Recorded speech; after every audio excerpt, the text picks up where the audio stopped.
Bom, boa tarde, bom dia, boa noite para todos e todas que estão aqui participando desse evento. Queria agradecer primeiro a Mariana Postas pelo convite. É um prazer estar com essa mesa tão interessante. Estou curioso para ouvir o que todos têm para falar. Esse é um projeto de extensão de direitos humanos em diálogo. É uma edição voltada para profissionais de sistema político, servidores do Poder Executivo e Legislativo, quadros dos partidos, integrantes de movimentos políticos e sindicatos, que é realizado em parceria pela Universidade Federal da Bahia, com o IESP e o UERJ, com o UNEV-USP e ANDEP. No evento de hoje, né, o tema que a gente propôs é como produzir segurança sem alimentar a violência, e a gente vai ter a participação do Renato Sérgio de Lima, que é professor da Fundação Getúlio Vargas e coordenador, presidente do Fórum Brasileiro de Segurança Pública, a Jaqueline Muniz, que é professora da Universidade Federal Fluminense, a professora Luciana Boatê, da UFRJ, advogada, também foi candidata recentemente pelo PSOL, e atua nessa área política também, e Renato, Luciana, Jaqueline, falei todos, né? O Coronel Ibis Pereira estava previsto participar, mas infelizmente ele teve alguns problemas pessoais e não vai participar. O esquema, a gente vai fazer uma rodada de 5 minutos inicial para cada um falar as falas iniciais sobre esse tema. A gente volta com uma segunda rodada, já abrindo para perguntas que podem ser feitas pelo chat, e eu leio aqui as perguntas que forem mandadas ao longo do debate, e depois a gente volta para uma terceira rodada também de conclusão, né? Então, vamos começar. Jaqueline, você quer começar? Oi? Na verdade, eu ia pedir para Renato ou a Lu comentarem, mas para mim tudo bem, é só mais não. tomar Então, um remédio. Eu peço então, desculpa a todos, gente. Eu quebrei meu pé, aí acabei de tomar um troço aqui, estou esperando isso fazer efeito para normalizar. Tá bom. Luciana, você começa?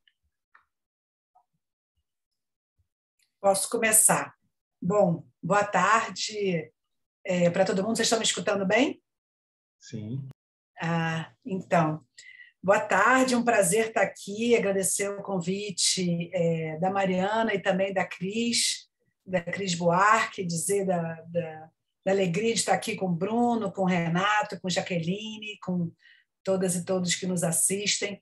Eu fui olhar aqui a programação, né?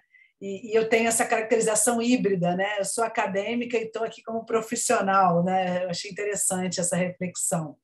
E isso me traz também, né, nesse lugar de fala que me foi atribuído e que eu estou reivindicando também uma responsabilidade por uma problematização, talvez um pouco também da minha experiência né, no debate político, a partir da lógica acadêmica também, das dificuldades que eu tenho encontrado nesse processo.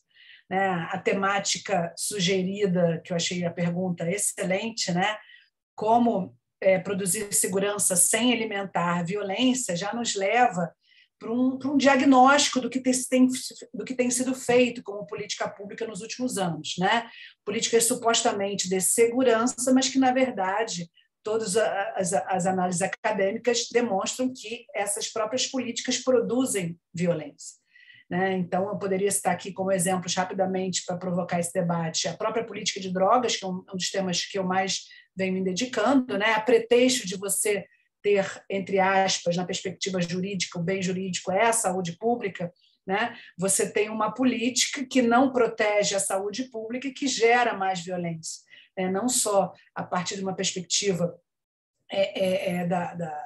da própria proibição, que não impede o consumo, que é o objetivo declarado formalmente, mas que também, ao produzir o mercado ilícito, disputas territoriais, você também traz um acúmulo de outras violências que países que hoje estão aí rediscutindo esse tema das drogas, estão justamente promovendo a legalização para os canários, por entender que essa prática de criminalização de mercados e as disputas territoriais e a questão, né, da própria geração de violência a partir, né, de uma determinada política que não gera o efeito alcançado. E o outro também, e aí falando um pouco mais da questão que eu acho que é do Renato, da Jaqueline, né? A questão do pensar a política, a polícia, né? De como que a nossa própria forma hoje, de não só discursiva em relação ao que se espera, né, de uma atividade policial, o que a gente vê é uma permanência de um modelo que não só não consegue, né, trabalhar uma lógica democrática de segurança pública, como uma lógica que hoje, eu acho que é um debate que não vai dar para fazer em 5 minutos, mas eu vou provocar aqui também, já que eu fui a primeira a falar, né, como que essa própria lógica de segurança pública hoje pensada, né, a partir de marcos antidemocráticos e pré-constitucionais, também, de alguma forma, está refletida no que o parlamento hoje, na representação política no parlamento, e na própria forma, no modus operandi, né, do governo Bolsonaro. Ou seja, o governo Bolsonaro se sustenta não só numa perspectiva, né, de fortalecimento do apoio entre as Forças Armadas, mas também num lobby, né, da segurança pública por meio das corporações policiais, militares. E hoje também um outro elemento que me assustou demais, essa própria nomenclatura policiais penais, quando a gente vai falar de sistema penitenciário também.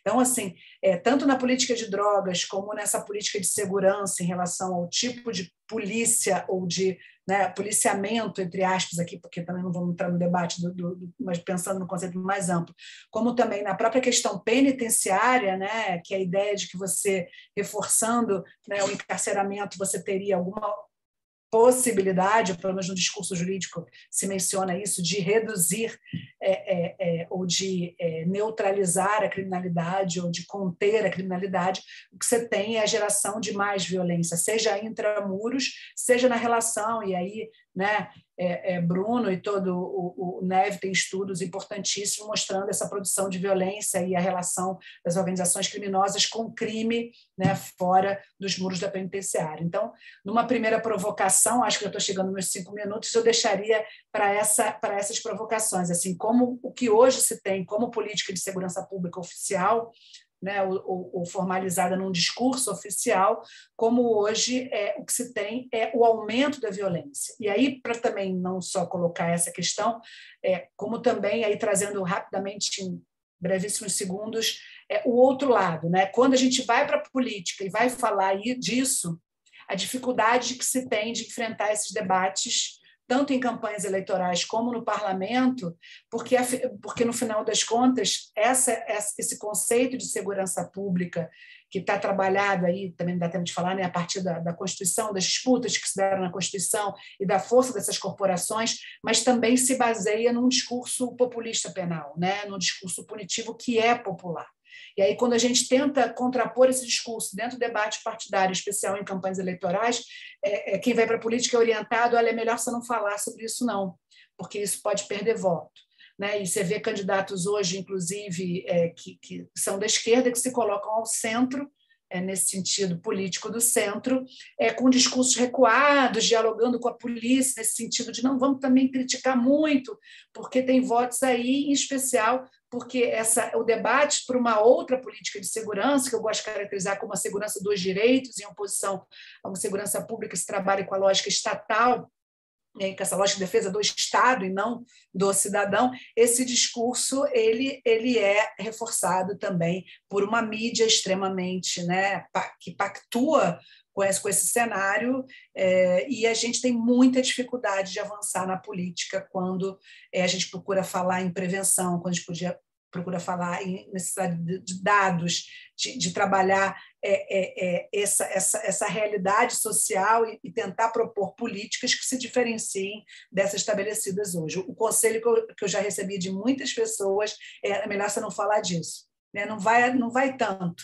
Segura, porque senão você vai perder votos. E a esquerda também nesse tabuleiro, né? Uma esquerda também que muitas vezes tem consciência e que poderia estar formulando melhor as suas políticas, seus parlamentares também, ali atuando numa disputa no Congresso Nacional. Por outro lado, a gente também sabe que tem uma esquerda também que pactua e que reproduz esse discurso punitivo, esse discurso irracional de uma segurança pública que eu vejo aí, eu critico como contraditória até dentro de um campo de esquerda. Mas seriam assim, essas provocações iniciais para a gente avançar aí no debate. Obrigada. Pode ir? Ou Renato? Pode. Então, oi, gente. Oi, Bruno. Oi, Renato. Oi, Lu. Oi, todo mundo. Obrigada, Mariana. Obrigada a todo mundo aqui desse projeto, né?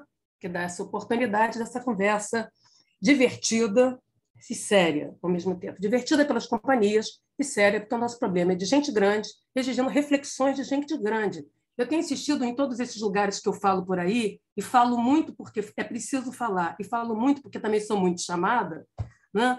Que a gente tem que descloroquinar o papo da segurança pública. Não vale fake science, tá certo? Na saúde pública não vale fake science, na segurança pública, porque ambas lidam com coisas inadiáveis. A primeira delas é a vida, a segunda é a liberdade. Por isso elas são análogas, inclusive nas suas modelagens, tá? Tomada de decisão em tempo real, pronta resposta, não se adia risco, incerteza e perigo real, não se adia excepcionalidade, um conjunto de coisas que são da natureza sociológica ou da natureza política do que é a segurança. Então, para começar, eu diria o seguinte, para descloroquinar, eu tenho dito que esse problema não é de agora. Não, o nosso problema é político, a nossa solução é política. Não tem nada dando errado no Rio de Janeiro e no Brasil na segurança pública. Tem dado certo, porque isso é um projeto de poder.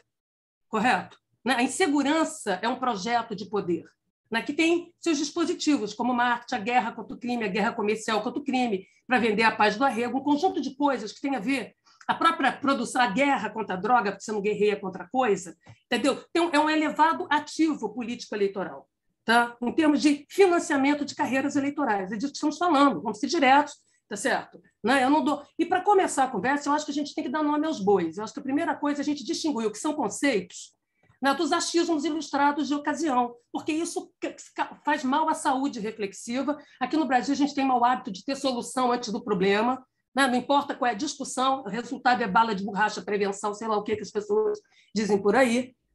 Isso nos faz refém dos discursos do medo. Quer dizer, na verdade, seja a direita, a esquerda, ao centro, ao lado, a centralidade da narrativa está na construção do medo, que nós sabemos que é péssimo conselheiro. Diante do medo, se abre mão de garantias individuais e coletivas, como eu tenho insistido, em favor do primeiro fortão de ocasião que te prometa a proteção, seja o musculoso da esquina, seja o miliciano sangue bom, seja o traficante, gente boa. Acontece que o seu libertador de hoje será seu tirano de amanhã. Estamos aqui numa casa de ciência política e sociologia, e me parece que aqui, com certeza, ninguém faltou a aula de Maquiavel, ninguém faltou a aula de Hobbes, ninguém faltou a aula do que são dispositivos de controle e regulação social. Nomes que a gente usa pouco, correto? Porque tem uma certa, vou brincar aqui, tem um certo medinho de lidar com o controle social. Quando eu olho para as agendas, eu estou falando isso, nós temos um problema de ingovernabilidade, de autonomização predatória, de constituição de governos autônomos, ou como eu prefiro chamar também, de autarquias sem tutela, que não é de agora, em relação aos meios de força, combatentes e comedidos,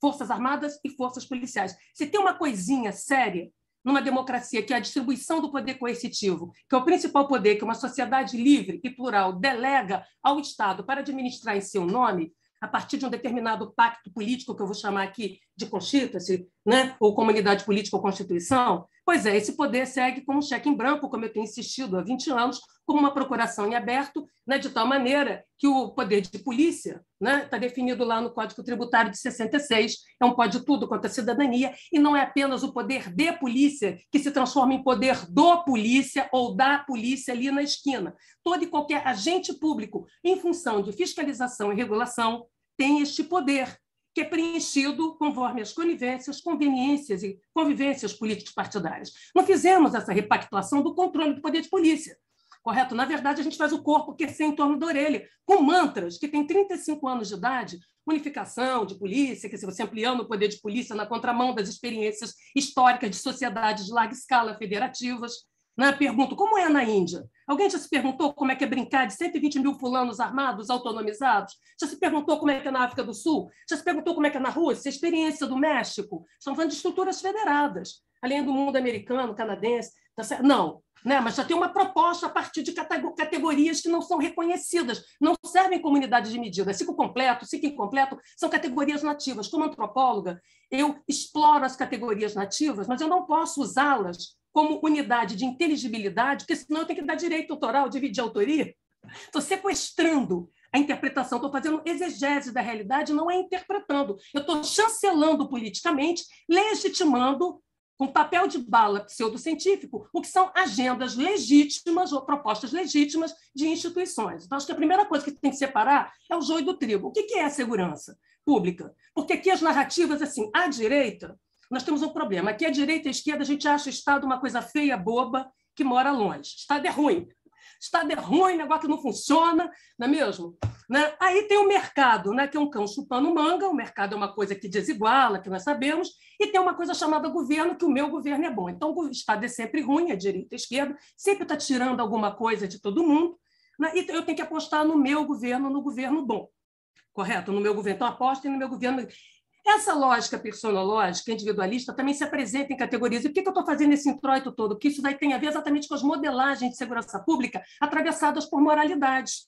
Né? Como, por exemplo, criou-se um guarda-chuva infinito, tudo cabe debaixo da segurança pública, reproduzindo uma lógica liberal tutelar, né, de subordinar o social à segurança pública. Eu nunca vi isso. Você subordinar direitos universais, cultura, educação, saúde, a razões restritivas de liberdade, porque segurança significa distribuição de coercitividade, mobilidade socioespacial, transfronteira de ideias, valores, pessoas, bens e serviços em sociedades de larga escala de mercado e com o Estado. Até o Foucault, coitado, sabe disso, abandonou, né, aquele negócio de panóptico, que, evidentemente, aquilo opera numa lógica taylorista, fordista, mas não dá conta da mobilidade em larga escala, senão o sujeito não tinha escrito segurança, território e população, não é mesmo? No entanto, a gente põe tudo social para tirar a criança do crime, quer dizer, você aparelha, produzindo um nível de tutela assustador, infantilizando o eleitor, infantilizando, e precarizando politicamente, despolitizando os sujeitos sociais. Correto? De um lado. Né? Do outro, eu tiro porrada de bomba, né? Que opera no imediatismo do medo, nesse sentido muito mais eficaz, porque farinha é pouca. Já aprendemos com Hobbes, meu pirão primeiro, sabe? Diante do medo, você vai abrindo mão das garantias individuais e coletivas, em favor, né, de reduzir, porque o fundamento do medo, o fundamento da proteção que você vai receber é a ameaça, que é latente, difusa, e você não paga por ela. Então, aqui a gente usa categorias, como a milícia, uma categoria policial jornalística, assim como todas as demais, nenhum problema com elas, né? Correto? Mas elas não são autoevidentes, elas não são explicativas, nem milícia, nem crime organizado, nenhuma delas. Segurança pública. Então, a gente enfiou o social debaixo da segurança pública, criando um grande guarda-chuva que significava ampliar ainda mais um poder de polícia desregulamentado, uma capacidade de invasividade sobre a subjetividade, sobre a soberania dos sujeitos, está tudo certo, porque tem um negócio chamado prevenção. Entendeu? Que eu desafio alguém a me dar um indicador de medição, sabe? Porque de parâmetros de efeitos de polícia, eu desenhei as métricas de desempenho em 2006, 2007, né? E que está, tanto em português como em inglês, disponível para todo mundo brincar junto com o professor Domício. Tá certo? Tem modos de medir a realidade. Então, a prevenção é indireta. Não existe prevenção direta em mecanismos coercitivos. Quando você contrabandeia o discurso prevencionista, que é epidemiológico e, portanto, então, está aí o vírus para as pessoas entenderem. Para dentro da segurança pública, sabendo que você está lidando com dispositivos, você cria fantasias neoliberais de uma criminologia da vida cotidiana, para brincar com Garland, mas é anterior a ele, que tem a ver com a defesa social. É um ressuscitar modernoso, um papel de bala brilhoso para recheio podre. Aí fica a defesa social, olha como é que virou a lei do Suster. Né? Políticas de defesa social, você atribuir prevenção a quem não muda a vontade, só altera a oportunidade, que são os dispositivos de controle e regulação social. Nunca vi. Se uma pessoa colocar uma arma na minha cabeça aqui, eu digo que eu odeio a Beyoncé, entendeu? Que eu abomino Madonna, que eu detesto Lady Gaga, que não é uma verdade, que eu amo Batistaca, tá certo? Né? Então, é isso que as pessoas precisam compreender. Então, o guarda-chuva da segurança pública, tutelar, prevencionista, criou esse discurso fake, entendeu? De que é preciso dar conta do social, como se houvesse, se paz social fosse igual a paz civil, se as temporalidades de efeitos, né, de ações no campo da segurança fossem sincrônicas, tá certo? Então, evidentemente, não se tem um discurso consistente. Por isso, a insegurança virou um discurso de poder poderosíssimo, que todo mundo recua. Basta rolar uma... Aí você ouve 3 palavrinhas mágicas que são desmoralizáveis. Eu, particularmente, já sei quando essas 3 aparecem, que por trás delas é corpo sem órgão. A primeira, falta preparo. A segunda, a trilogia é uma maravilha. Falta preparo. Bom, eu tenho 30 anos de dar aula para as polícias no Brasil inteiro e na América Latina. Certo? E posso dizer de cabo a rabo, na minha gestão, junto com o Renato, que instauramos a matriz curricular das polícias. Então, falta preparo. E dou aula num curso de polícia até hoje, e dou aula numa graduação de segurança pública. Falta preparo, tá certo? Falta inteligência, gargalhante. A primeira estrutura de inteligência policial eu implementei com colegas, também o Renato era meu colega de departamento, lá na Senasp, em 2003. Mas não preciso nem citar isso, só posso dizer que isso é uma bobagem. E a terceira, a tecnologia. Eu posso depois brincar com vocês e mostrar por que é uma falácia, porque está pautada. Elas são irmãs siamesas de uma outra categoria. Estado ausente, comunidade carente, como se essas coisas existissem. São entes mágicos, unicórnios de carnaval, entendeu? Que poluem a nossa capacidade de compreender o jogo da produção da insegurança. E mais, a vontade política. Falta vontade política. Entendeu? Quer dizer, vontade é um negócio pessoal, que daí passa. Espírito republicano, você tem que ir num centro espírita ou numa roça de candomblé, né? Porque é do indivíduo. Percebe que são atributos voluntaristas, messiânicos do indivíduo.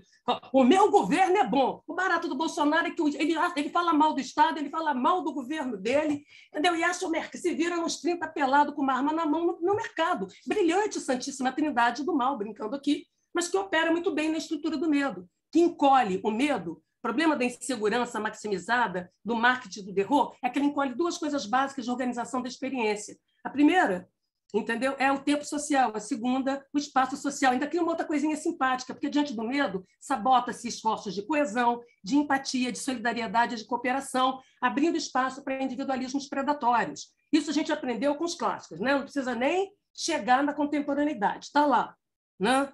Correto? Então, o que a gente assiste? É uma construção entregue a um indivíduo, algum herói que vai salvar. Tem sempre alguém que vai salvar. Comigo, bandido não se cria. E aqui a fabricação do medo e da insegurança, que eu chamo de um projeto autoritário de poder altamente rentável, tá certo? Você tem uma economia política itinerante translocal do crime, tá certo? Que alimenta caçadores de campanha.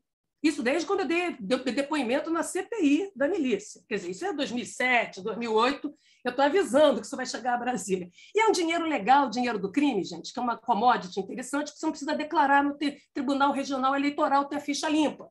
Correto? Né? E eu não estou falando aqui de teoria conspiratória, que eu não tenho paciência para isso, porque a teoria conspiratória tem aquela fantasia de que você é mais inteligente que o outro. Mas, na verdade, é um raciocínio cristão. Não, tem um raciocínio que tem um fundo aqui do bem, então quem está conspirando, lendo, tem uma inteligência maior, está vendo uma realidade mais oculta, uma realidade elitista que só ele enxerga, né? De um elitismo que só ele enxerga. Não, eu não faço parte desse mundo, eu estou apenas mostrando que tem engrenagens. Todas elas pautadas no indivíduo. O preparo individual, a inteligência também, quer dizer, o preparar para o mal, para chegar ali, né, e matar todo mundo no salgueiro e ninguém se pergunta. Uma inteligência que é para fazer dossiê contra o vizinho, contra o oponente, entendeu? Parece que a inteligência do bem, eu não entendo essa leitura messiânica e cristã, entendeu? Também não entendo uma tecnologia que é neutrox, porque o problema é o brinquedo. Eu vou jogar isso aqui no chão, entendeu? Foi o brinquedo que não funcionou, é o drone que não funcionou, é a câmera de vídeo. Gente, a Marildo foi morto com uma câmera de vídeo, tá certo? Está atrás do algoritmo, né? Eu, como gostei muito de matemática, fazer parte, tem uma coisa chamada cálculo moral simbólico, tá? Político. O algoritmo não é ele em si, não é uma striptease da neutralidade. Então, o que nós assistimos é um esvaziamento intencional da política, tem que repolitizar, trazer os processos decisórios por luz do sol. Nenhuma desses argumentos passa no teste da evidência empírica. Parece que a evidência fica sendo só a música do Chitãozinho Chororó.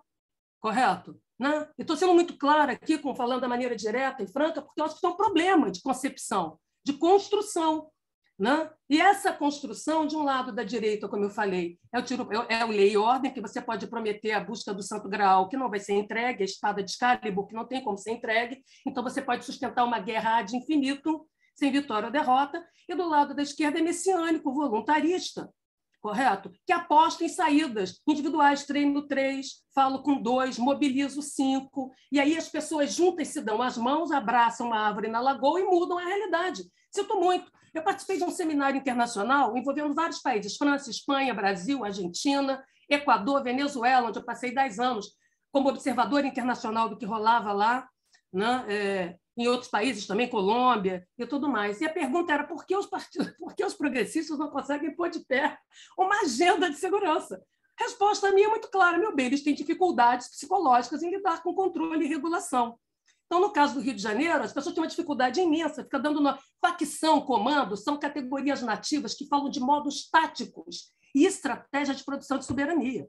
Eu não posso usar essa categoria como explicativa, né? Razão pela qual tem que pensar um outro troço para dar conta disso. O que nós assistimos no Rio, em particular, são duas coisas básicas que me parecem muito análogas a São Paulo. Aliás, eu estou falando um pouco aqui, um texto que terminei de escrever com a Camila Dias, que eu espero que seja divertido para todo mundo, que é Rompendo as Fantasmagorias e os Mitos de Origem do Crime.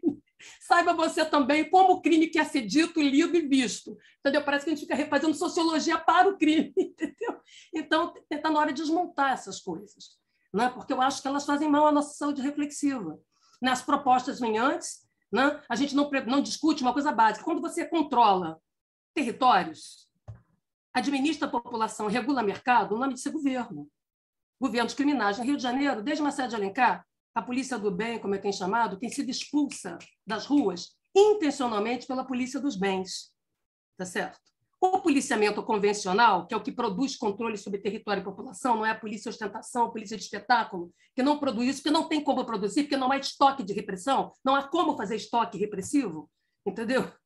Também paradoxo da proteção robesiana, né? Vamos voltar lá na aula, tá certo? Há muito tempo saiu da rua. Quem faz o policiamento é o Comando Vermelho, o terceiro comando, tá certo? O terceiro comando puro, articulado com a milícia. Inclusive, acabaram de construir uma ponte super legal para carros, com inauguração, ligando comunidades com 155 mil pessoas, sabe?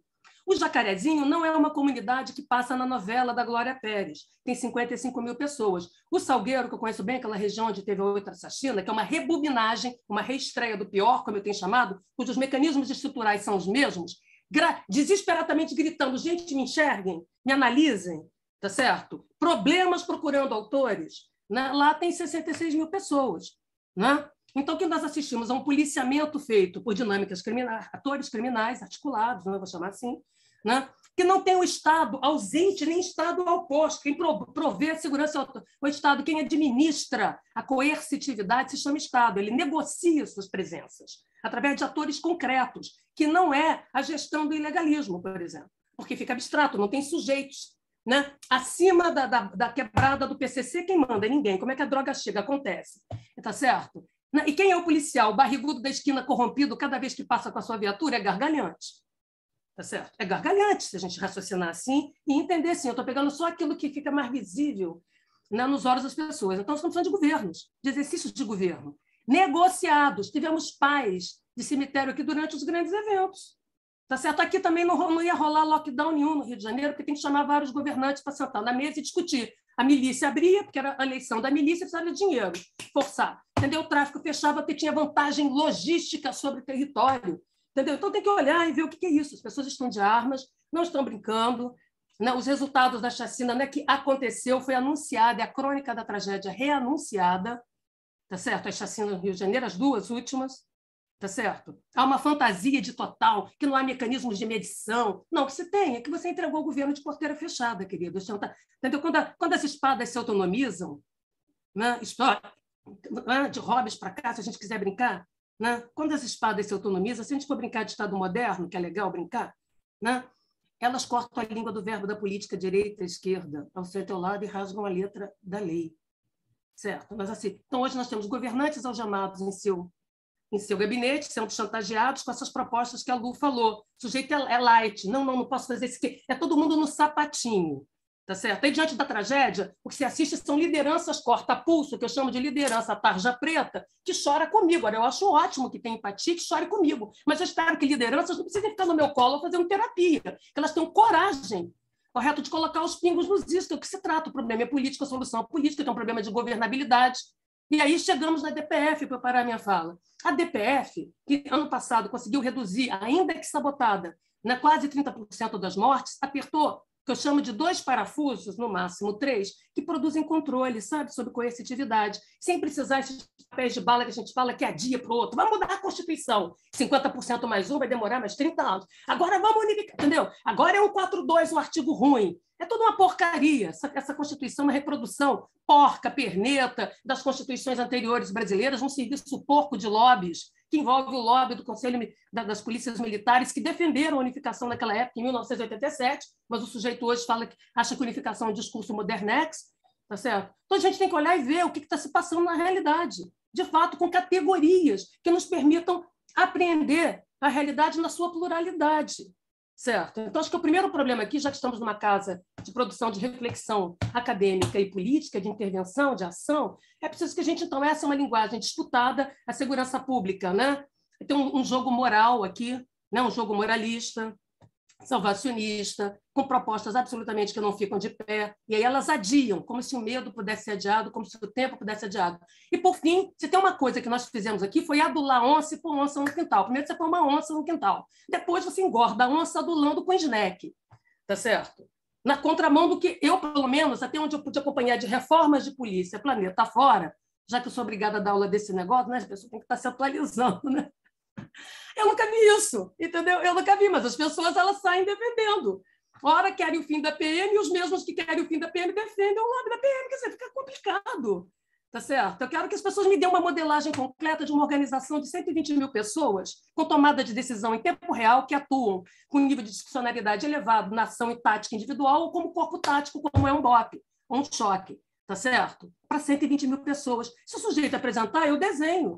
Tá certo? Eu não tenho esse problema, mas me parece que nós temos que primeiro aplainar esse troço, tá certo? Porque está todo mundo aqui rifado, refém do medo, discursando pelo medo, chorando junto, cortando o pulso, entendeu? E diante da tragédia, oh, meu Deus, tá certo? É sempre uma tragédia que eu chamo rebobinada, reencenada, cujas estruturas por trás são as mesmas, tá certo? Então, o avanço que eu falei com vocês, o que é multiplicar preso? Isso é uma maravilha, gente. Preso é uma commodity altamente valorizada dentro da cadeia e fora. Ele é precarizado lá, precarizado cá. Uma mão de obra que ganha mal. Você sabe quanto custa uma banca de fumo? Quanto custa o sujeito numa boca de fumo trabalhando de soldado? E o outro que é subgerente? A porcaria de um salário que não custa a vida. E, por um acaso, alguma drogaria ilegal, como uma boca de fumo, entendeu? Aqui no Rio de Janeiro, pode funcionar com todo dia, com tiro, porrada e bomba? Claro que não. Como é que você faz com seus fornecedores? Como é que você honra a sua folha de pagamento criminosa? Como é que você banca a quentinha que chega até você e a droga que você já alugou? Ninguém se pergunta sobre isso, mas você pode manter um comércio fechado, ilegal, tá certo? Então, eu acho que tem uma questão aqui que a gente foge das discussões de controle, né? E isso é típico. Alguém discute fronteira de maneira substantiva? Os partidos não. Discutem migração? Não.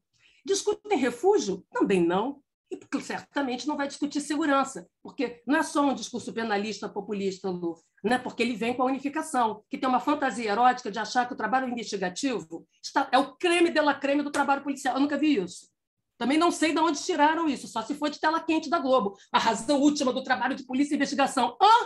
Meu filho, a maior parte que a polícia faz não tem nada a ver com crime, tem a ver com produzir segurança. Por isso, quando você tem cheques em brancos e procurações em aberto, que se constituem rapidamente governos autônomos, que o vulgaroide se chama milícia, o nome milícia.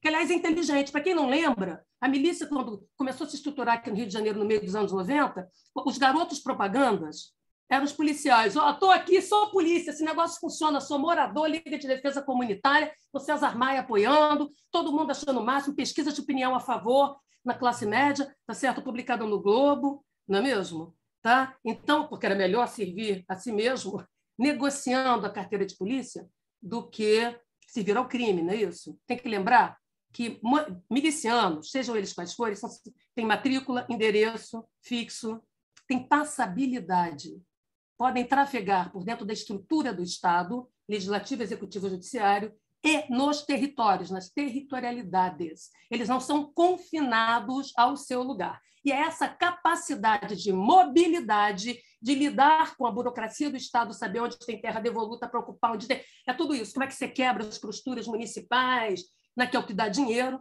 entendeu? Porque eu não vou ficar raciocinando que é cocaína, que no caso brasileiro não tem teste de pureza, o sujeito cheira maisena com pó de mármore misturado com bicarbonato, tem onda porque é animado, e eu vou achar que é isso só.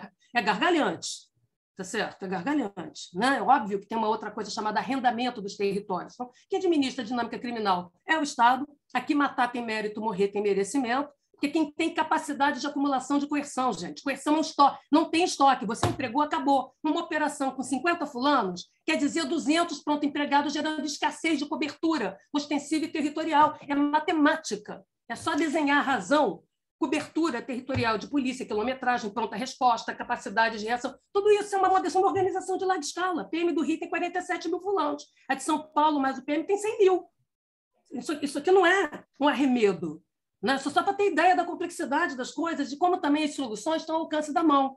Então, falar de despreparo, indivíduo. Falar de inteligência é um problema, entendeu? E falar da tecnologia, porque é a solução neutra que faz a farra das licitações. Porque aqui se compra brinquedos, brinca-se mal com os brinquedos que a gente construiu, e se compra brinquedos, ao invés de estabelecer um nexo entre fins, meios e modos, que aqui brigam. Por fim, que eu já falei demais, tem uma tensão constitutiva entre corporação, instituição e profissão. Correto? A institucionalidade no Brasil, das polícias, já era frágil, fraca, débil. Correto? Já sempre foi uma mercadoria política. Tá? Necessária. Ninguém repactuou os mandatos de polícia no Brasil, como eu tenho insistido, criando monopólios e quase monopólios no artigo 144, no 142, porque é de interesse para todo mundo. Insegurança pública faz o oponente perder a eleição. Tá? Então, aqui tem um interesse. É bom ter uns fulano para fazer serviço sujo para você, criar um dossiê, fazer uma fofoca que as pessoas chamam de inteligência. Tá? Então, essa é a primeira coisa que tem que ficar clara. Tá? Então, aqui não se resolve o problema da institucionalidade, não tem accountability, não tem responsabilização intencionalmente. Não é que não haja modelagem. Terceiro, segundo ponto, corporação. Todo mundo fica brincando de medinha, como, né, construindo autarquia sem tutela, né, a construção conceitual que fez lá em 2006, 2007, né, se colocando para sentar na mesa sujeitos armados, que são profissionais públicos armados. Eu nunca vi isso também. Forças Armadas sentar na mesa para negociar com a República, sexto poder. Nunca vi polícia, mas aqui pode, porque aqui o jogo é de favores.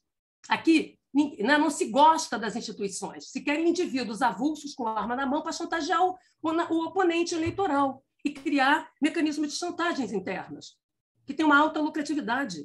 Tá certo? E, por fim, então o sujeito aceita a pressão corporativa. Está tendo ingerência aqui na Polícia Federal. Aí todo mundo grita contra a ingerência. Quem governa a Polícia Federal é ela mesma. Entendeu? Tivemos 31 ministros da Justiça, né, e 17 superintendentes. Quem dura mais no cargo? Os dois que mais duraram foi, curiosamente, quando aconteceu o impeachment. Será que as pessoas não se dão conta? Que não, é a polícia menos controlada do país, sem quaisquer mecanismos externos, profissionais, internos de controle? Tá certo? Mas não se pode falar nisso. É tudo tabuzinho, tabu, porque todo mundo tem medinha.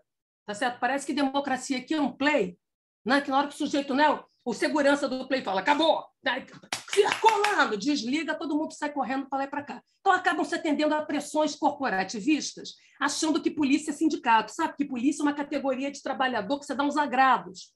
Né? E, por fim, né, a dimensão profissional. Vamos aqui treinar 3 policiais, a Mico-Leão Dourado. Igual tem Mico-Leão Dourado de projeto social, esse rapaz aqui podia estar matando, estar roubando, mas está no meu filme, vai desfilar em Nova York, vai voltar precarizado de ONG sem educação, mas dando testemunho de vida, né, de que foi salvo do crime. De um lado, tutela, né, um Estado tutelado, a pior espécie, elitista, correto? Que fala javanês, ao invés de falar a língua que as pessoas compreendem.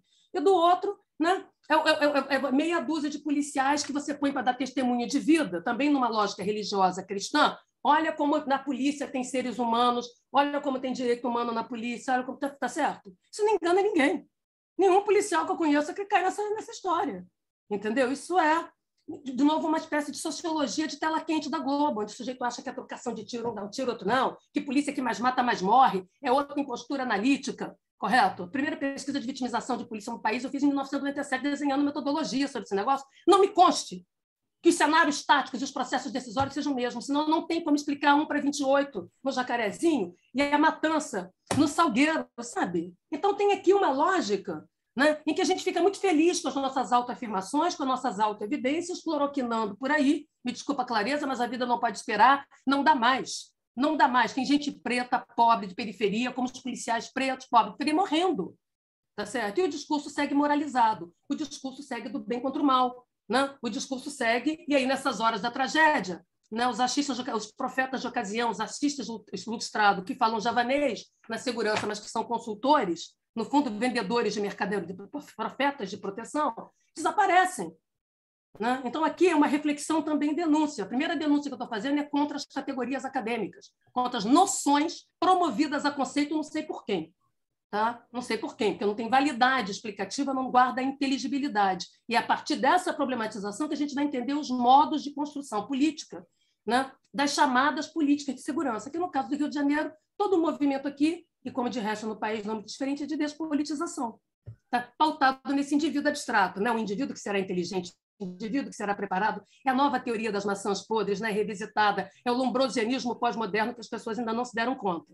Então, me parece que cabe a gente, né? Eu não vou sair daqui vendendo terno de defunto, né? Porque o defunto veste porque não se tirou as medidas da realidade, ainda que tenha sido gestora, e posso dizer que, junto com o Renato, que a maior parte das coisas que rolam nesse país contaram com a nossa colaboração com essa caneta BIC, seja pensando, seja planejando, seja implementando, né? Então, está na hora de convidar as pessoas a uma reflexão diante do real, tá certo? Senão fica igual aquele papo da mata, né? Não, coitado da mata, estou fechando. A gente não mais pesquisa a realidade brasileira porque tudo se resume a casa e rua, então já uso casa e rua como uma explicação antes de olhar para a realidade. Bem-vindo ao Renato, com trabalho de campo. Desculpa a extravagância, mas é preciso sair primeiro derrubando essas categorias, né? Paz civil, paz social, confundindo tudo, segurança, entendeu? Porque aí a gente consegue ver que as soluções estão ao alcance da mão, tá certo? Sem os modismos de ocasião, sem gerencialismo barato de Casa Bahia sendo aplicado à segurança, sem mecanismos de eficiência, sem medição, tá certo? Não, nunca vi isso, você medir polícia pelo resultado. Tá certo? Da onde? Cadê os mecanismos de processo de insumo? Cadê a proficiência de uma organização de larga escala? Entendeu? Isso está claro numa sociologia do trabalho, numa sociologia de organizações, e, no entanto, aqui a gente brinca de doido elevador de sobe e desce das taxas. Falo isso com a paz do Senhor, porque eu ajudei a implantar o ISP no Rio de Janeiro e criei um sistema de dados aqui, e em Brasília, que o Renato também participou comigo. Então, o problema não é necessariamente os dados, ainda que o seja, o problema é de mentalidade. Tá, o problema é de conveniência discursiva. Tá certo? E como diria Bourdieu, estou terminando, é um campo que a gente prescreve mais do que descreve. Né? Então, isso aqui tem uma discussão prescritiva, ao invés de problematizadora, para poder olhar para a realidade com generosidade e também com um pouco de humildade, né? E resgatar o que ali acontece. Porque morrer dá mais trabalho na favela que viver. Morrer custa mais caro. É isso. Desculpa, gente. Obrigado, Jaque. Renato.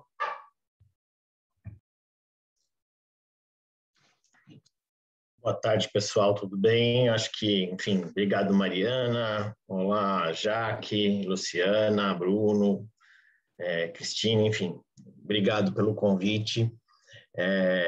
E como eu disse, eu estou aqui em Manaus fazendo um trabalho de campo, fazia tempo que eu não ia a campo, então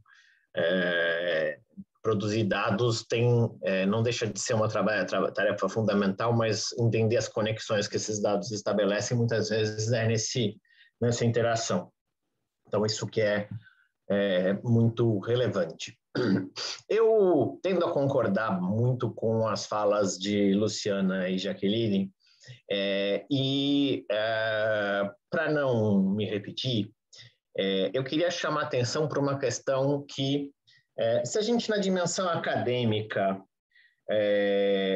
eu acho que a Jaque tenho certeza, com o que a Jaqueline disse, é fundamental, ou seja, a gente precisa nos descolonizar das categorias normativas do dever ser. Eu acho que a gente olha muito para essa discussão a partir de receitas prontas, e eu acho que até talvez de apostas que a universidade fez de se aproximar das instituições, e eu vou aqui usar uma expressão forte, eu acho que a gente acabou contribuindo muito, mas os nossos jargões, as nossas questões, as nossas questões foram cooptadas pelas instituições que se repaginaram e se remantiveram iguais, então acho que essa é uma coisa importante. A universidade precisa ficar alerta, porque no certo purismo, na verdade, está pagando de boba, mas de boba útil ainda, né? Porque acha que está fazendo grandes teses e não está. Mas, por outro lado, eu queria chamar atenção para uma dimensão que a Luciana chamou atenção, até porque a gente está às vésperas, na verdade, já dado início ao processo de eleições. Hoje, com a filiação do Bolsonaro ao PL, semana passada do Moro ao Podemos, e é exatamente, aí a gente volta, aqui é o espaço do normativo, aqui é o espaço do Estado de Direito. Eu acho que essa é a nossa batalha fundamental e talvez seja o espaço dos projetos de esquerda. Porque muitas vezes a gente fica olhando para isso e a gente vê nessa bagunça, tão bem descrita pela Jaqueline, muitas vezes a gente está errando o lugar do embate político. Então, vou dar um exemplo. A gente dos oráculos da universidade, e eu me coloco, né, na universidade, a gente começa com o discurso a politização das polícias. Ora bolas, a Constituição garante, politizar significa criar consciência, e a Constituição garante a todos os cidadãos o direito de construção de consciência. Então, esse papo de politização é mais ou menos dar de presente para o Bolsonaro 18 milhões de pessoas. Porém, qual é o problema? A radicalização partidária em torno da falta de regras, onde faz com que policiais sejam beneficiados no jogo político. E aí, com toda tranquilidade, vai dos policiais antifascistas aos policiais neofascistas. Porque no jogo político, as regras beneficiam os candidatos policiais. Então, há regras de quarentena ou não há regras de quarentena? Há formas da gente pensar ou não formas de pensar? Se a gente tem que criar consciência coletiva do sentido da política como administrar o espaço público na chave da Hannah Arendt, ou seja, a questão não está aqui. A questão está em ter direitos e deveres iguais aos outros e não serem beneficiados. E aí pouco importa se é direito de esquerda, porque aí o pessoal de esquerda, porque não tem o espaço de poder ou porque acredita em questões de cidadania, mas vai se beneficiar, Jaqueline foi explícita nisso, e a Luciana também, que vai se beneficiar das engrenagens. E, de certa forma, que agora teve o policial de direita, tem que ter o policial de esquerda. Não tem que ter nem de direita nem de esquerda. Tem que ter a garantia da Constituição. E aí acho que esse é o desafio, esse é o projeto político que nós temos que olhar em termos de construção de cidadania. Até porque eu tenho destacado muito que nosso problema, e até eu chamo de propósito, que a universidade, os pesquisadores, muitas vezes foram criar, para usar a expressão que a Jaque gosta, brinquedos de gestão. Né? Fizemos brinquedos de gestão, soubemos fazer mapas criminais, análise criminal, repensamos a estrutura, só que o plano da gestão não é o plano do embate, o plano da governança continua intacto. Se a gente fala de governança, existe uma governança em vigor, intacta, frente a um projeto de governança democrático que deveria ser defendido com todas as forças. Segurança é um direito que está no preâmbulo da Constituição brasileira. Segurança está no artigo 5º, está no artigo 6º, portanto, um projeto não é nem progressista, um projeto democrático de segurança é a segurança como direito fundamental. E a gente acaba repetindo uma questão fundamental, que é, a gente olha para o tal 144 que fica na luta corporativa, mas a gente olha para os artigos, para os parágrafos do 144. Mas o caput diz que segurança é um direito. E se ele é um direito, ele está regulado lá no comecinho da Constituição, no artigo 5º e 6º. Portanto, não é direito penal apenas. Nós não estamos falando de direito penal. A gente resume segurança a direito penal, direito criminal, vamos dizer assim, que envolve processo penal também, e a gente vai reproduzindo uns discursos, inclusive em projetos. Então, aqui eu estou falando claramente em termos de projeto político. Como é que eu garanto segurança como um direito fundamental? Como que eu produzo segurança enquanto produção de garantia de cidadania e vida, e não a reprodução do medo e da insegurança como formas de controle social, como disse a Jaqueline. Isso está, de certa forma, colocado para a gente, e eu acho que esse é o desafio que a gente não pensou ainda. Porque eu também discordo, aí é uma discordância, porque às vezes a gente tem, como ninguém viu isso, 20 anos falando isso, não. A gente conseguiu esse acúmulo todo porque foram 20 anos batendo em algumas teclas, como a gente tem várias experiências, várias questões. Então, aqui, como é que eu alio o incremental à reforma? Agora, isso é para chamar a atenção em 5 minutos de um ponto fundamental. Seja universidade, sendo menos normativa e tendo a capacidade de pensar fora da caixa e pensar as regras de governança, tanto governança democrática das instituições de controle social públicas, como as regras de governança da dinâmica criminal, que o Bruno tem se dedicado muito mais.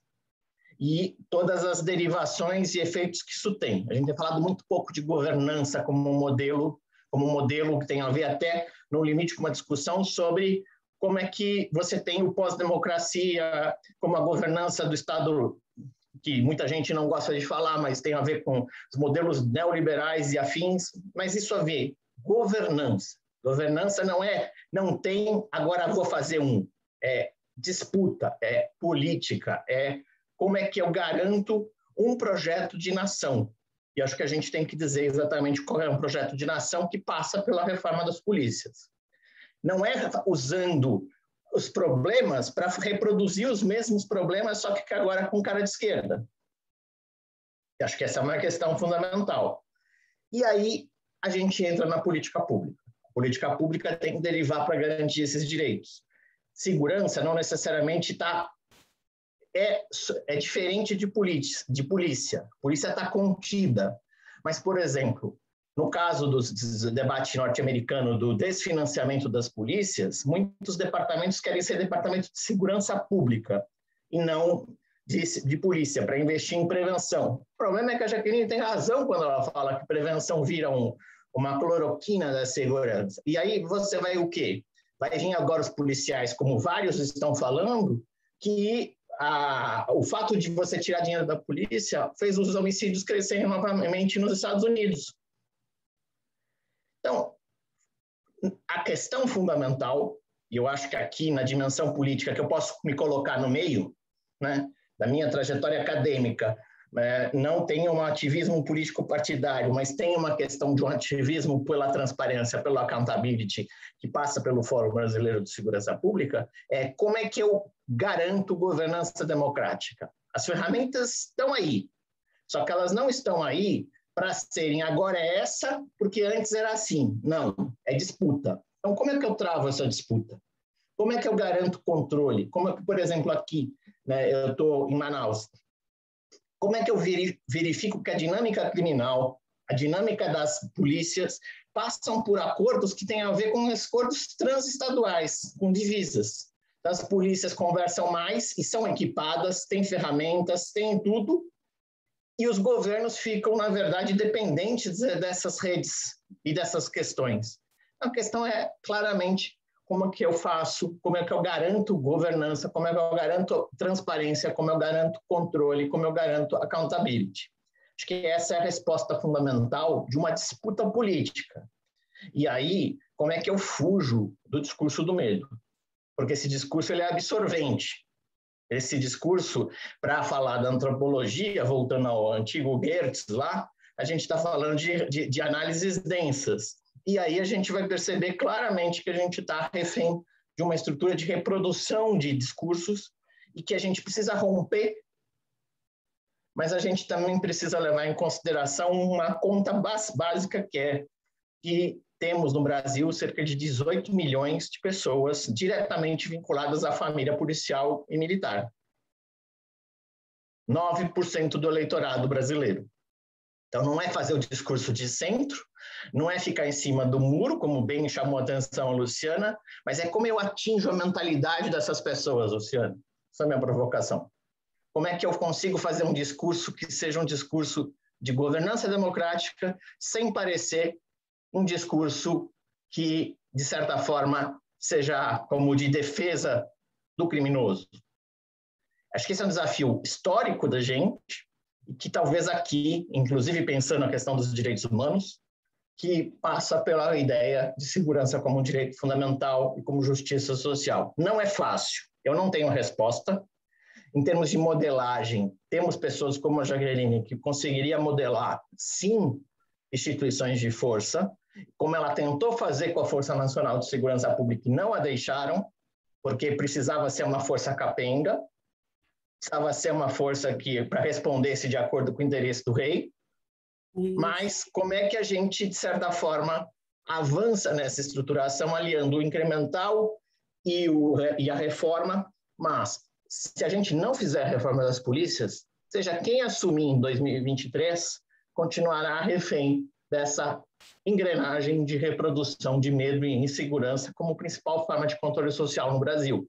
E uma forma... Para isso, Renato, nós temos que nós temos que resgatar o discurso do controle, que aliás está lá nos pais fundadores, Marx, Durkheim, Weber, que aqui, né, o discurso é ruim, por exemplo, a discussão da governança. Eu mesma publiquei um artigo sobre governança de polícia, governança de segurança pública, na revista do Fórum, com a Paula Poncione, com Domício. Então, tinha uma discussão que é métricas de desempenho, governança de polícia, modelagem daquilo que é central, mas não é modelagem para brincar de casinha, aí, não. Já, só O controle do poder.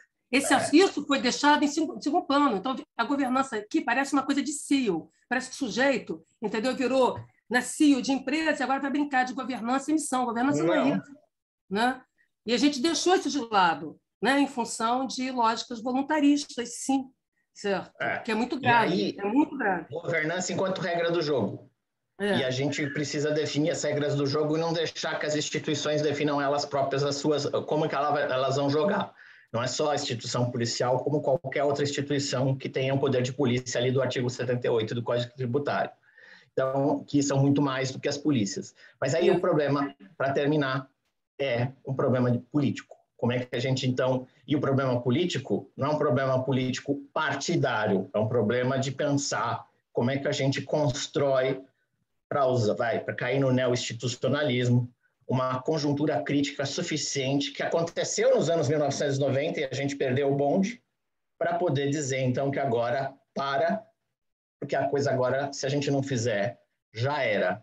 E aí, qual é o já era? É o que o Bruno estuda, de como os processos não é mais nem públicos, mas privados da governança criminal que tomou conta do país.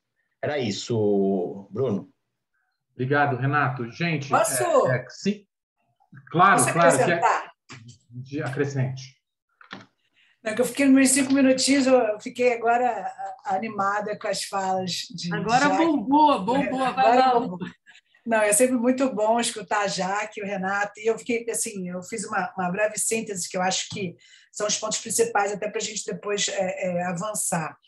Em relação a essa problemática. Eu acho que a gente hoje vive uma fake news, e Jaque falou disso, né? Na verdade, essa fake news da segurança e das respostas, né, para os conflitos na base, né, da punição, na base do policiamento, nesse sentido autoritário do termo, é uma fake news que a gente nunca conseguiu desmascarar. Né? Hoje a política se constrói com base nesse tipo de construção de imagens e de dados, e de terraplanismo, mas, na verdade, na segurança pública isso sempre se construiu, né? E a gente nunca conseguiu combater. Então, eu vejo assim, uma chave importante, talvez termos mecanismos, aí eu acho que também, vamos dizer, os profissionais, quem está mais na área da política, na universidade, a importância de a gente conseguir transmitir, aí respondendo um pouco ao Renato também, a importância de a gente conseguir transmitir e desmentir, né, algumas frases, algumas conjugações de ideias, de propostas,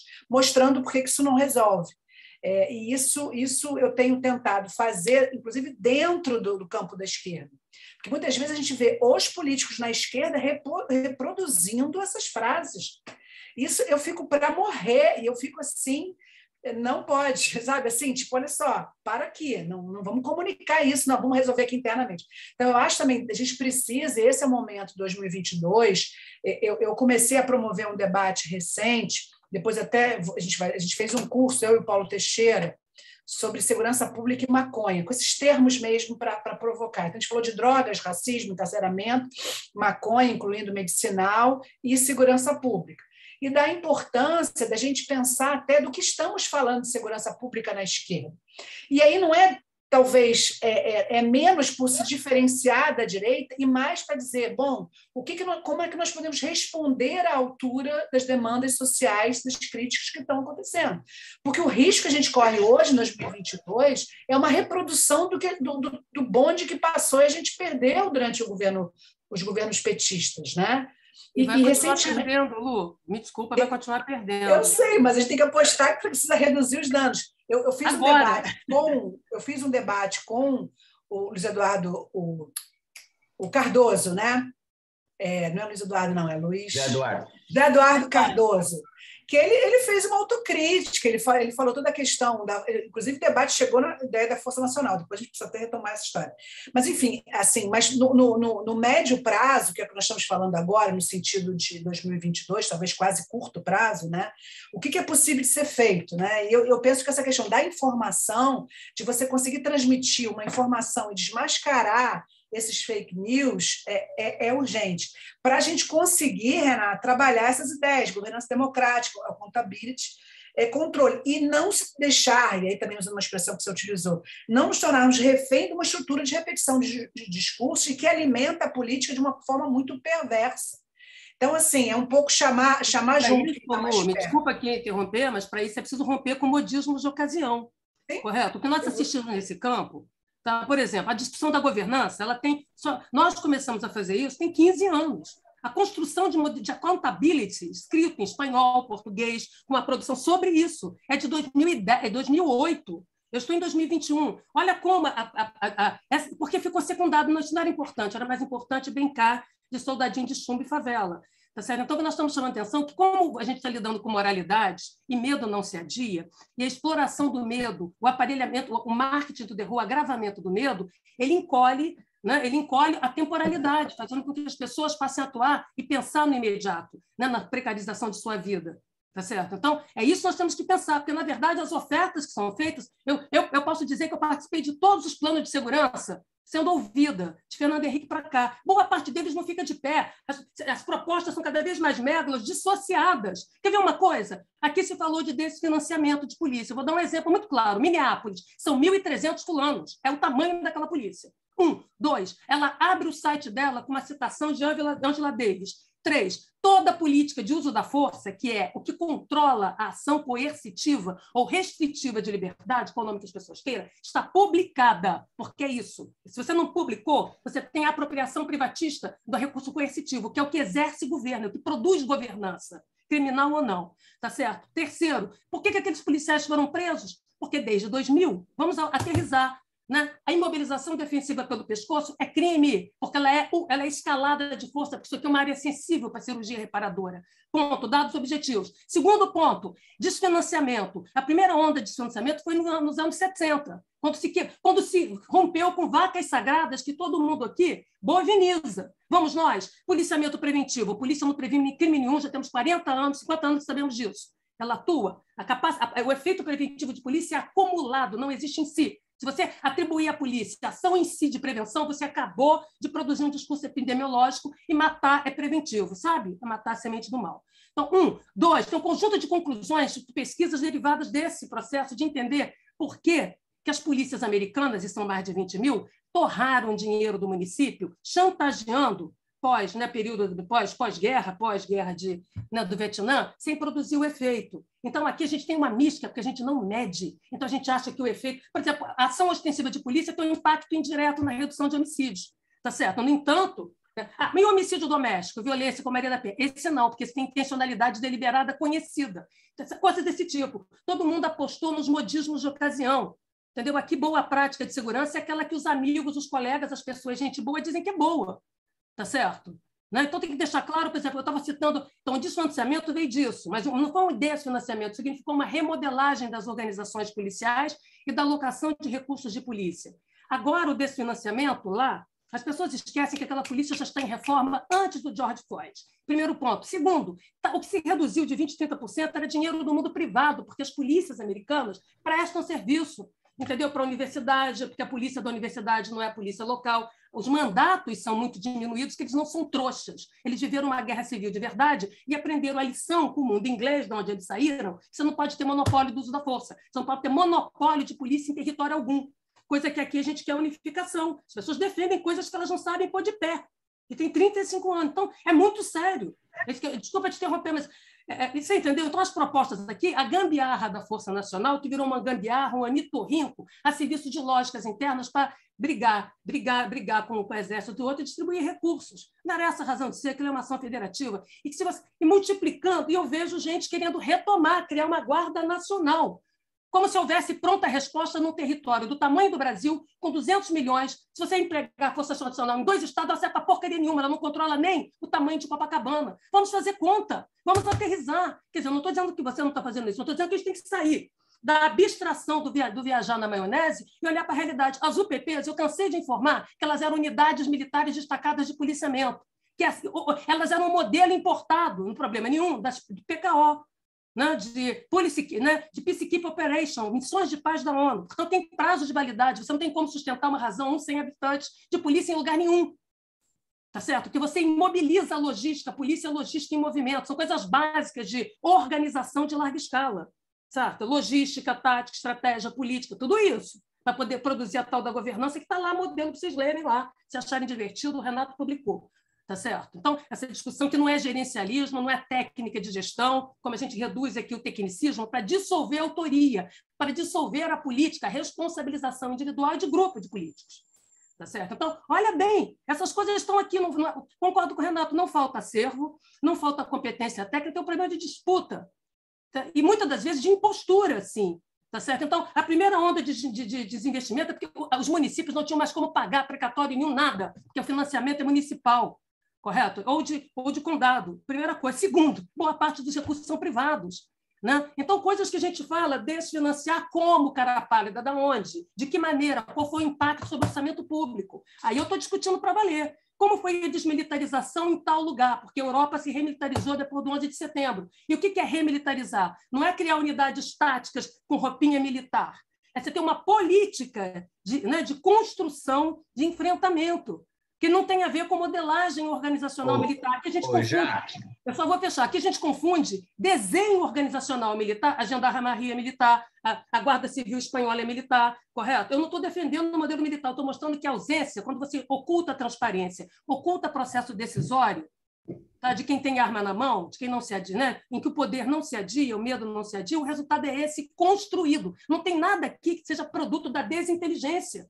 Esse resultado aqui, autoritário, que a gente assiste, ele é construído sistematicamente com uma terceirização da governança. Eu acabei de dizer que as polícias foram sendo expulsas das ruas em nome de uma coisa chamada operação policial, que não produz controle de território nem população. Eu desafio alguém a me dizer qual é a capacidade logística, porque não tem estoque de repressão, não há como produzi-lo. Se eu empreguei 200... Jaque, vamos deixar a Luciana falar um pouco do projeto. Eu gastei 800. Sabe? Então, eu acho que a gente tem que aterrissar quais são os problemas concretos que as pessoas estão vivendo. Para fechar, e desculpa, você sabe quanto custou o saldo operacional do Salgueiro? Custou em torno de 180 mil que eles disseram que apreenderam. Qual foi o tempo de trabalho perdido das pessoas? 4 milhões e 300 mil reais. Ao mesmo tempo, o Renan Ferreirinha, casava numa igreja, né, o deputado, sem que ele pudesse ser importunado no casamento dele. Então, há escolhas.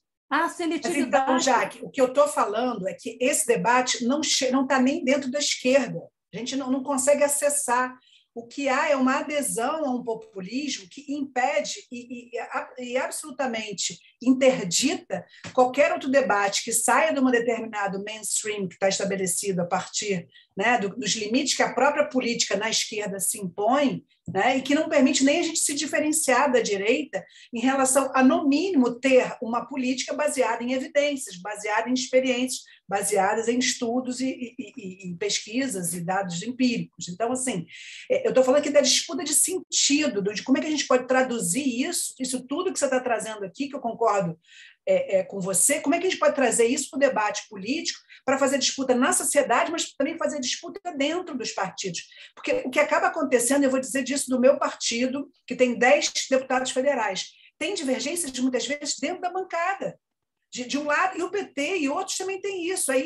Então, assim, a necessidade da gente trazer isso de uma forma orgânica para dentro dos partidos também, para a base do partidário, para que eles também, cada vez mais, você tem uma militância que está querendo pressionar por mudanças dentro dessa política que os partidos de esquerda estão empreendendo. E por que eu digo isso que 2022 é importante? Porque a gente está prestes a fazer um enfrentamento que vai significar não só uma disputa de programa, né, para onde vamos, o programa que vai ser disputado nesse ano de 2022 e o que os governos eleitos, estou falando de Estado e federal, essa eleição ela tem um significado muito importante para essa pauta. Então, a minha provocação aqui é seria justamente a questão do fake news, do que não funciona, ou de estabelecer exatamente essas explicações, como você trouxe, por exemplo, dessas polícias e disso que aconteceu, né, com o George Floyd e da polícia. Mas também a gente poder aqui cobrar também, aí é outro lado, fake news para disputar as consciências e a compreensão para fora.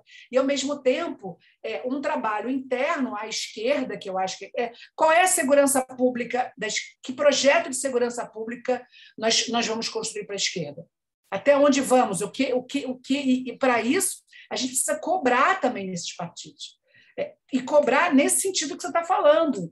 Né? Ou seja, nós temos essa produção, nós temos esses dados, nós temos essa experiência, a gente sabe exatamente o que não dá certo.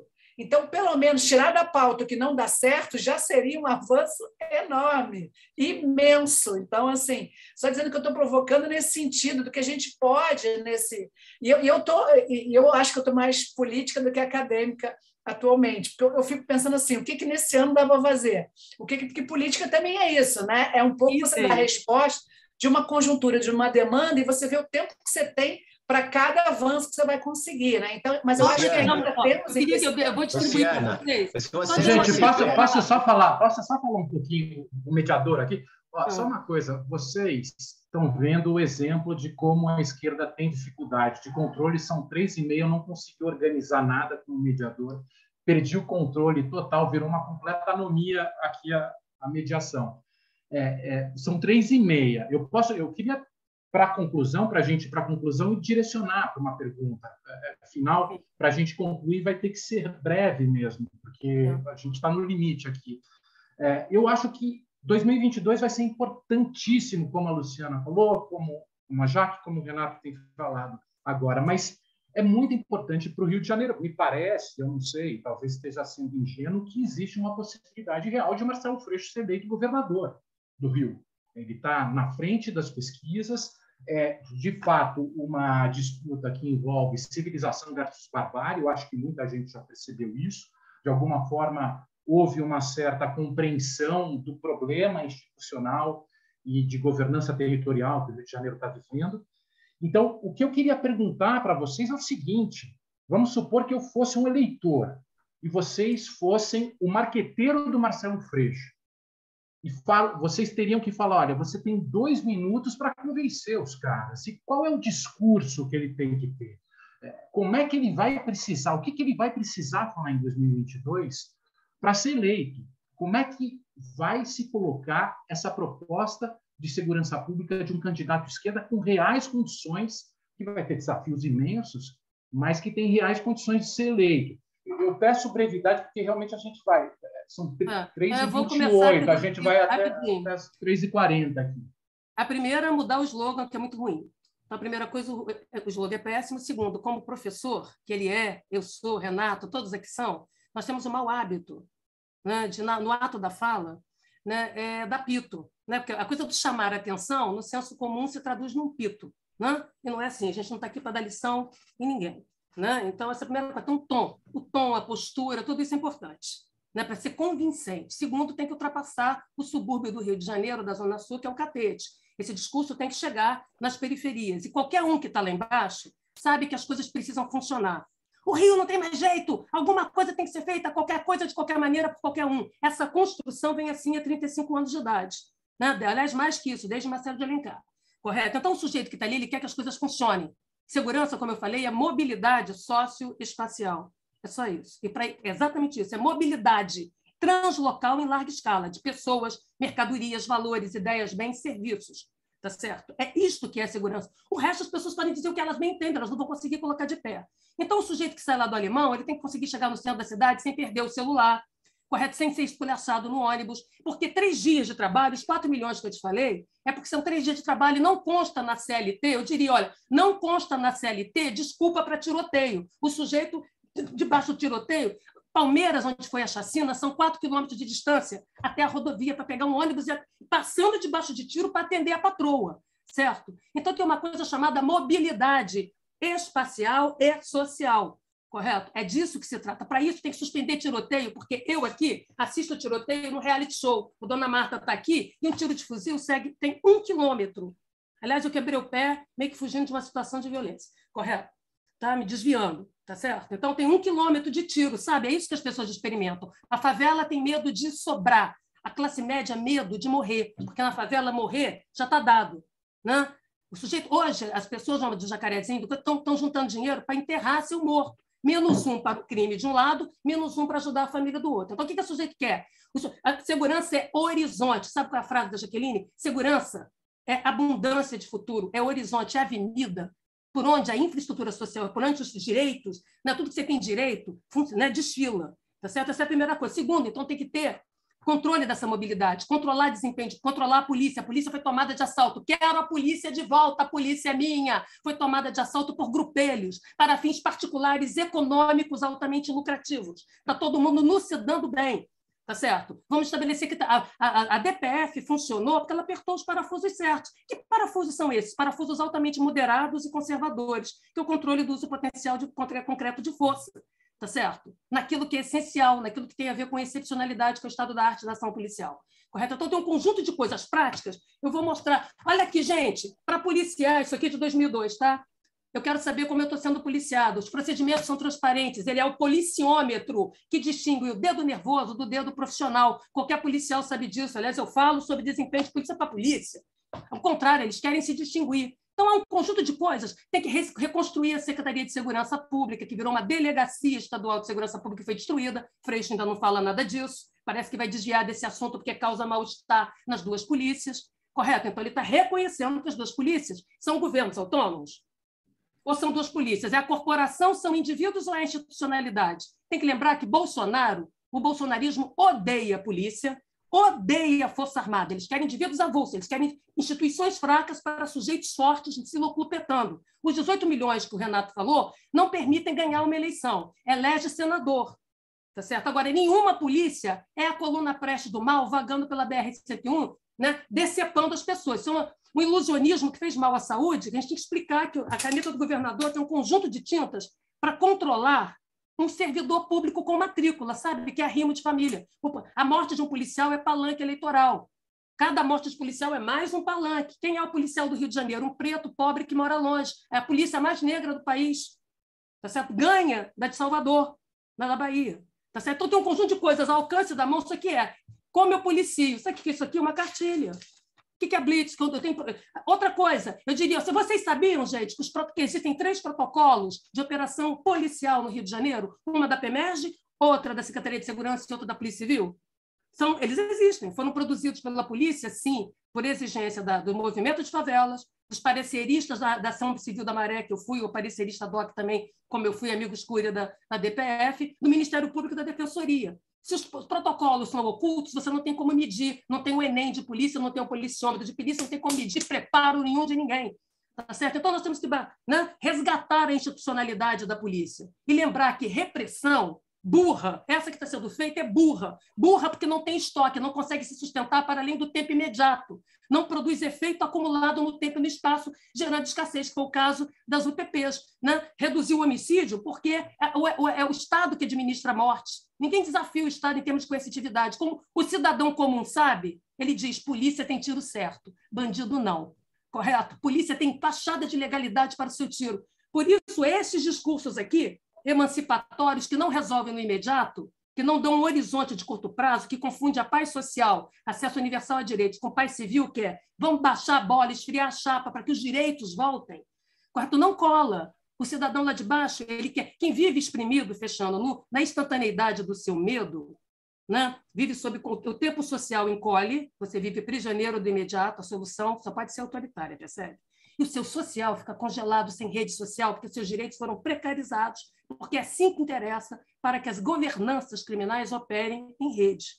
Né? Então, é muito claro, você dizendo claramente para a população, eles entendem. Matar tem mérito aqui no Rio? Tem. E morrer tem merecimento? Tem. Aqui se diz vítima inocente, olha que impostura. E, por acaso, a vítima tem que provar sua inocência? Então, na medida em que a gente convida os cidadãos com as suas experiências e reduz as coisas à dimensão real que elas são, né? Com menos dinheiro, mais custo, transparência, controle, resgatar a identidade de polícia, a repressão é necessária, tem foco, tem qualidade, mas não é esse bobajol que dizem por aí.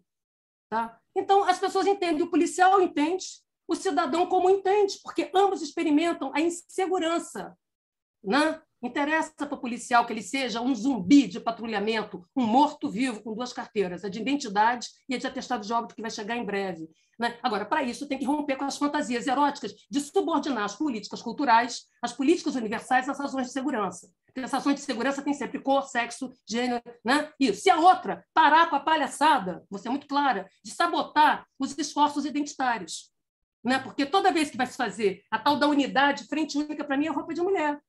Tá? Quer dizer, toda vez que vai se discutir, o preto, não, preto agora não, final da fila. Mulher, não, final da fila. Quilombola, final da fila. LGBT, final da fila. Que é a unidade da unidade abstrata. Então, nenhum de nós, eleitor, se reconhece. Tá certo? Né? Porque é um ente abstrato, é um genérico de drogaria, entendeu? Algo genérico. Né? Então, é preciso resgatar esse localismo. Né? A identidade dos sujeitos está como os sujeitos são. Né? E não sermos tutelares. Achar, né, que tem sempre um despachante da voz do povo falando no lugar dele. Uma vez que a gente consiga essa construção, que é mais simples do que se pensa, e mais fácil e prática de ser mostrada, certamente as pessoas acreditam. Agora, continuar esse discurso que eu vejo por aí, sinto muito, as pessoas vão dizer, olha, o Freixo vai até o catete, apesar de eu ser uma pessoa que quero que ele ganhe a eleição, não passa do subúrbio carioca, assim chamado da Zona Sul, que é o catete. Então, tem que ter muita clareza. Tá? Porque o discurso do Bolsonaro, a minha repressão é melhor que a sua, tem dado certo por uma covardia intelectual, uma impostura, uma fragilidade, não diria impostura, né? Um abandono político. Porque é muito fácil desmontar o quanto essa repressão é burra, incapaz de sustentar no tempo e de espaço. É desafio a que 3 operações aconteçam simultaneamente com a carga que precisa ter para um território do tamanho, né, de 50 mil, 140 mil Maré, 75 mil Complexo do Alemão. Tem uma logística, gente. Agora, vamos encarar, quero medir, quero o Enem, cadê a lambança? Eu quero que as polícias aqui sejam avaliadas pelos 12 critérios que elas criaram de aferição de desempenho policial. Vamos brincar sério? E aí a conversa é outra. Obrigado, Jaque. Luciana e Renato? Deixa eu falar primeiro que aí a Luciana fecha, que eu acho que é legal, ela tem um pouquinho... Eu ia fazer essa pergunta para a Luciana que você fez, você já está, e qual... O que eles estão pensando, né, nesse debate com o Paulo Teixeira e tudo. Enfim, são várias as possibilidades, mas uma das questões que já foi até, de certa forma, falada, mas não com esses termos, que é plausibilidade. Fazer as polícias terem plausibilidade, seja a população, seja da comunidade, ou seja de um lugar, saber exatamente o que esperar numa abordagem, que é o guia que a Jaque mostrou, saber o que é plausibilidade, ou seja, quando você interage com a polícia, o que esperar desta polícia em determinadas situações. Portanto, isso exige transparência dos protocolos, isso exige uma série de coisas. Isso já seria uma revolução. Polícia prestar contas já seria uma revolução. E garantir que essa prestação de contas fosse de verdade, né? Não fosse, já que as duas usaram o termo, deixa eu usar também, fake. Mas, Luciana, conta aí, qual é o que tem no projeto? Então, o debate aqui no Rio de Janeiro ainda está bem, não está ainda definido nada, nem a candidatura do Freixo, propriamente dita, nem as alianças que ele vai fazer. Né? E aí, como dizem, né, como diz o ditado, o diabo está nos detalhes. Né? Então, na verdade, a minha avaliação hoje, com base, né, nos informes, na realidade, até agora, do que já rolou, o caminho vai depender de quais alianças e quais composições vão ser feitas nessa construção da candidatura. Em especial, nós temos aqui uma questão no Rio de Janeiro, que é o governo Cláudio Castro, né? Que é o governo Cláudio Castro. Enfim, além dessa péssima qualidade de governadores nos últimos anos, né, e quase todos eles terem sido presos, isso também diz um pouco do caos que vivemos no Rio de Janeiro, né? Ou seja, você não consegue nem debater a política porque você não tem nem um interlocutor capaz de né, e isso que Jaqueline também colocou das UPPs, isso também ficou uma política que foi proposta, que deu conta dos grandes eventos e que depois das UPPs nunca mais se debateu, nem se conseguiu avançar em qualquer projeto de segurança pública. com todas as críticas que a gente tem às UPPs. Eu concordo com Jaqueline. Agora, a questão hoje, o que me preocupa também, e aí é um diálogo que a gente vai ter que abrir, porque eu também não sei hoje, por exemplo, que Raul Jungmann, como ele está, né, qual é a proposta, e ele já foi apontado pelo Freixo como uma das pessoas que vai dar né, quem ele está aí ouvindo nesse tema da segurança pública. Então, também é uma questão que a gente vai ter que disputar dentro de uma campanha eleitoral. Né? Quem são os aliados, com quem estará o Freixo? E isso me preocupa um pouco no cenário hoje, né? Porque é uma disputa muito importante. Para ele chegar a ter uma votação boa, ele está indo para o centro. Mas a questão é, qual é o debate sobre isso? Eu não tenho visto ele falar sobre isso, ele tem evitado falar sobre isso, e isso também é o maior problema. Eu entendo o cenário, enfim, mas eu sou daquelas que estou insistindo com ele para isso. Né? Eu acho que depois a gente tem que trabalhar aí uma estratégia de chegar nele também, e depois a gente pode até conversar mais sobre isso, porque eu acho também vai ser uma disputa que a gente vai ter que fazer. Enfim, penso que, por outro lado, essa história de vida do Marcelo e a história dele também em relação, né, ao combate às milícias, Bruno teve conversando com ele, né, e o livro também traz isso, a história de vida dele também o coloca ele se responsabiliza, assim, no sentido de ser alguém que queira, né, avançar nessa pauta e incidir. Então, eu acho que tem aí uma possibilidade da gente avançar, mas há riscos também. Há riscos de que os acordos políticos feitos para garantir uma eventual eleição, que foi o que a gente viu, né, também no governo Lula, de alguma forma, né, e na questão do parlamento. O que eu vejo hoje também como muito essencial, que é coisa que a gente também, quando está na academia, às vezes a gente também não tem tanta visão disso, mas hoje está muito claro, é que também para onde um governo eventual de esquerda eleito no executivo, ou mesmo aqui no Rio de Janeiro, um governador do estado vai, isso vai depender demais das alianças, dos acordos. Pode parecer óbvio o que eu estou falando, mas é necessário a gente lembrar disso. Tudo vai depender das alianças e dos acordos, e tudo vai depender das forças também que vão estar representadas no parlamento, serão capazes de apoiar um executivo para ir numa direção ou para ir em outra. Hoje, nossos parlamentos estão recheados. Aliás, eu estou querendo até ler mais sobre isso. Né? O que é essa composição dos parlamentos? E, de alguma forma, Renato trouxe isso também, quando ele falou, né, das facilidades. Eu acho que esse debate sobre quais são as facilidades hoje que essas disputas, quando envolvem, por exemplo, candidatos a vereador, deputado, enfim, membros do parlamento, quando envolvem PMs, ou representações dessas corporações. Né? Como é que isso é feito? O que está avançando? A gente está ficando refém. E a aprovação lá da PEC, que criou os policiais penais, eu acompanhei, estive numa audiência pública, não sei se vocês já acompanharam esse debate. Gente, foi um debate absolutamente corporativo e que ninguém foi contra. Ninguém foi contra. Assim, foi assim, passaram um trator e a gente ficou olhando. Assim. Então, assim, o que isso representa? Isso representa uma articulação política bem feita, que está sendo feita por essas corporações também. Então, assim, o que eu tenho cobrado na esquerda a gente tem que articular e tem que trabalhar desde a base, junto com a academia, junto com militância. Digo, militância são aqueles que estão ali na base também, articulando e pressionando e tensionando, inclusive estruturas partidárias e como é que se define também a atuação nos parlamentos. Então, assim, eu vejo que ainda estamos nesse processo, também é importantíssimo, já quero dizer que vocês serão convidados para a segunda edição desse nosso curso. Esse nosso curso que a gente fez virtualmente teve mais de 600 inscritos para debater isso. Eu quero transformar num formato um pouco mais aula. Ficou debate, mas eu acho que aula é bom, porque a gente precisa definir conceitos e trazer dados para o povo pensar, né, nesse formato mais acadêmico. Foi um formato mais político, acho que a gente quer mesclar isso, e para trazer essa reflexão. Agora, como eu disse, esse é o momento da gente estar pensando em estratégias e ser melhor articulados do que aqueles contra os quais a gente está disputando a política, né? Porque essa é a realidade. Há uma grande dificuldade de atuação da esquerda, as disputas dentro da esquerda, e há também esse momento de polarização que até agora tem ajudado, né, que linhas e que a direita e essas corporações policiais tenham avançado, inclusive, em representatividade nos parlamentos, enquanto que a esquerda teve uma redução, em especial após, né, a Lava Jato e tal.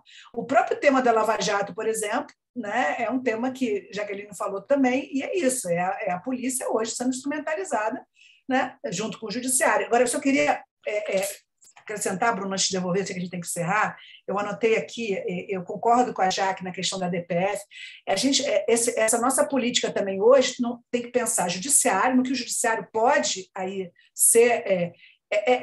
não é regra, o judiciário sempre. Eu também não sou daquelas que defendem o ativismo judiciário a todo custo, não, mas o judiciário também precisa entrar em alguns debates. Na DPF funcionou, ainda com limitações. Mas a gente precisa também trazer um Ministério Público, gente. Eu tô assim, muito firme nesse propósito. Assim, a gente não pode deixar o Ministério Público ir para esse caminho que eles estão indo.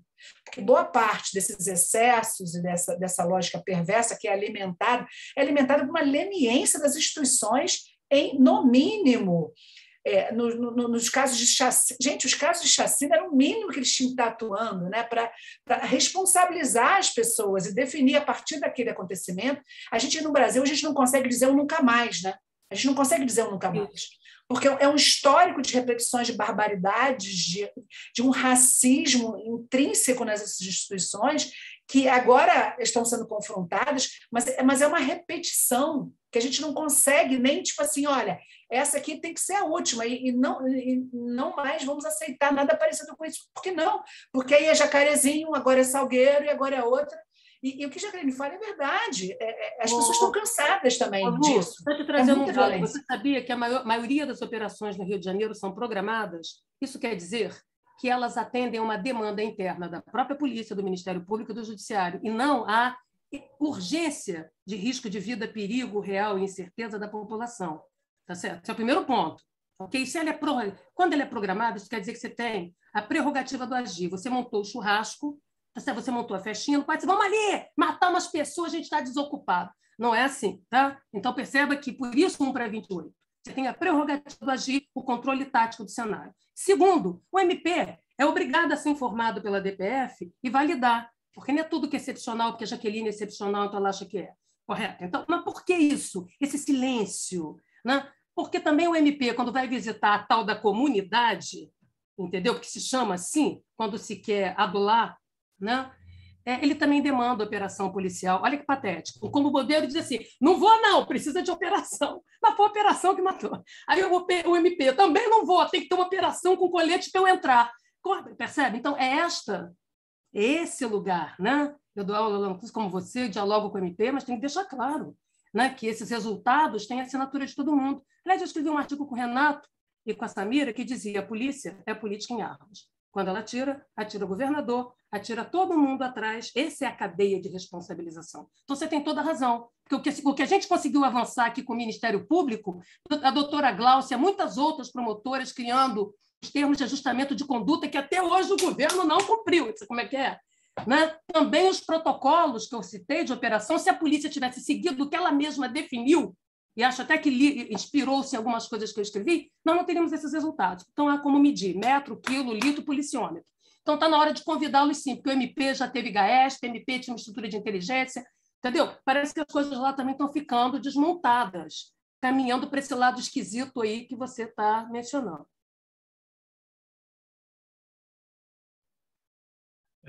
Pessoal, bom, foi sensacional, né? Adorei, foi uma mesa muito... Daria para a gente ficar aqui muito tempo, né? Queria agradecer a presença da Luciana Batê, do Renato Sérgio de Lima, da Jaqueline Muniz. Esse vídeo vai ficar à disposição no YouTube. Eu não sei se a Mariana quer dar um tchau aqui ou se a gente encerra.